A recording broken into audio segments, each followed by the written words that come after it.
Darating din yung panahon na makakatagpo ka ng isang tao na hindi lang basta darating, kundi mananatili. Isang taong bubura sa lungkot mo, magpapaalala kung gaano kakahalaga at magiging dahilan kung bakit muli kang ngingiti. Naniniwala ka ba sa tadhana? Na bawat nilalang sa mundong to may kaparehang inilaan para sa kanya? Lahat tayo may laban. Lahat tayo may sakit. Pero lahat din tayo nakatadhanang sumaya. Minsan nga lang, hindi agad. Minsan, dadaan ka muna sa panahong kailangan mo munang matutong mahalin ang sarili mo. Kasi darating din yung taong hindi ka lang mamahalin, kundi tutulungan kang ayusin lahat ng nasira sa'yo. Yung taong hindi perpekto, pero saktong-sakto para sa'yo.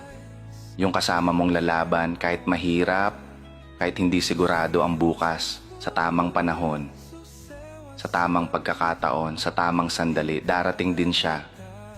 At sa araw na yon, handa ka na.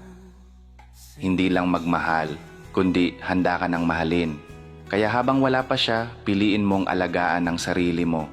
Kilalanin mo kung sino ka at kung hanggang saan mo kayang lumipad. Ayusin mo ang dapat ayusin. Bitawan ang dapat bitawan. Para pag dumating ang tamang tao, hindi ka na alanganin, kundi buo at totoo.